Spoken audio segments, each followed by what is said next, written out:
Dans cette vidéo, tu vas pouvoir utiliser la formule de Pythagore pour calculer la longueur d'un côté du triangle rectangle. Alors ici, la longueur à calculer sera l'hypoténuse. Tu trouveras une autre vidéo où tu pourras calculer la longueur d'un autre côté. La méthode est un tout petit peu différente. Donc, on a ici un triangle rectangle, ABC, qui est donc rectangle en A. On connaît deux longueurs et on voudrait calculer la troisième. Alors, c'est toujours le principe, quand tu as utilisé Pythagore pour calculer une longueur, il faut au moins en connaître deux. Ici, donc, ça va marcher. On cherche à calculer la longueur BC, donc la longueur de l'hypoténuse. On peut rappeler ce très fameux théorème de Pythagore. Qui te dit quoi? Alors je vais le rappeler d'abord sur un exemple pour bien comprendre le sens de ce théorème. Qui te dit? Eh bien, là on a l'exemple vraiment le plus classique, le triangle de côté 3, 4, 5, donc rectangle en A également. Eh bien, si tu prends le carré de l'hypoténuse, donc 5 au carré, c'est-à-dire 5 fois 5, qui donne 25, eh bien, ce carré de l'hypoténuse est égal à la somme des carrés des deux autres côtés. C'est-à-dire, je vais faire ici 3 au carré, 9. Je vais faire ici, eh bien, 4 au carré, qui me donne 16. Et en faisant 9 plus 16, je retrouve bien 25, le carré de l'hypoténuse.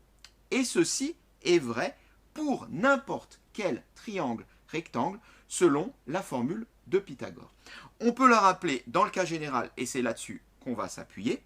Eh bien, si tes côtés ont pour longueur A, B et C, A au carré, le carré donc de l'hypoténuse, est égal à B au carré plus C au carré, la somme des carrés des deux autres côtés. Appliquons cette règle pour calculer la longueur BC. Avant ça, donc un tout petit peu de rédaction, on ne demande pas grand-chose, mais la condition essentielle pour mettre en œuvre Pythagore, et celle-ci, il t'est quand même demandé de la rappeler, c'est de dire au moins que le triangle est rectangle et dire où il est rectangle. On peut l'écrire. Le triangle ABC est rectangle en A. On peut donc appliquer le théorème de Pythagore ou la formule de Pythagore ou l'égalité de Pythagore. Tout ça, ça va dépendre un peu comment tu l'as travaillé en classe. Je vais utiliser de façon assez classique l'expression le théorème de Pythagore. Alors, le théorème de Pythagore qui nous dit quoi? Qui nous dit que le carré de l'hypoténuse. Alors maintenant, il va falloir écrire ça dans le contexte de notre exercice. Ici, l'hypoténuse, c'est BC. Donc, le carré de BC. Alors, j'écris BC au carré. Le carré de l'hypoténuse est égal à la somme plus des carrés des deux autres côtés. Donc, le premier côté, on va choisir AB, donc AB au carré. Et l'autre, ça va être AC, donc plus AC au carré.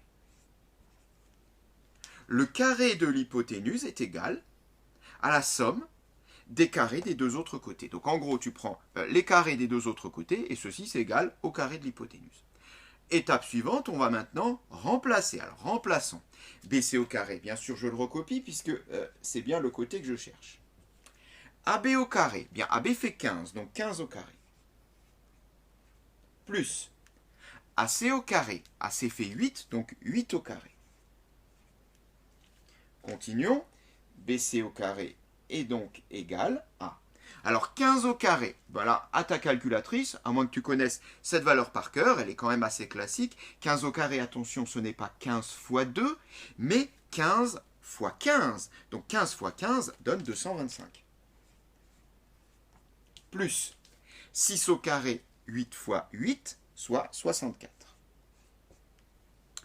Ok, maintenant on va faire la somme de ces deux nombres, 225 et 64. Donc BC au carré est égal à 289.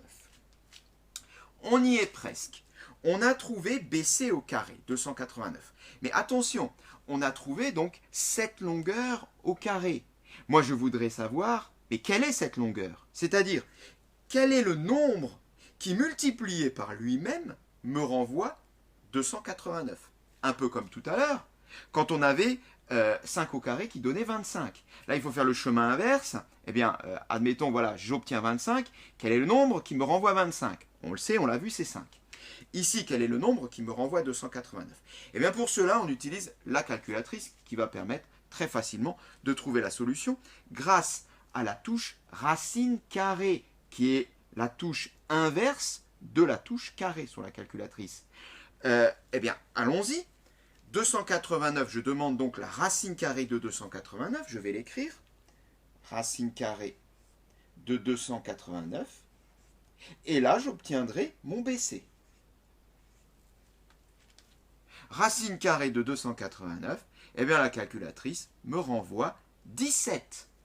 En effet, on va le vérifier sur la calculatrice. Bon, évidemment, c'est juste, mais enfin, on va le vérifier quand même pour bien que tu le comprennes. Si je le refais dans l'autre sens, 17 au carré, eh bien, effectivement, ça me renvoie bien 289. Donc, le nombre qui multiplié par lui-même est égal à 289, c'est 17. On en a fini et on peut conclure BC égale 17. Voilà pour la longueur BC et cette séquence est terminée.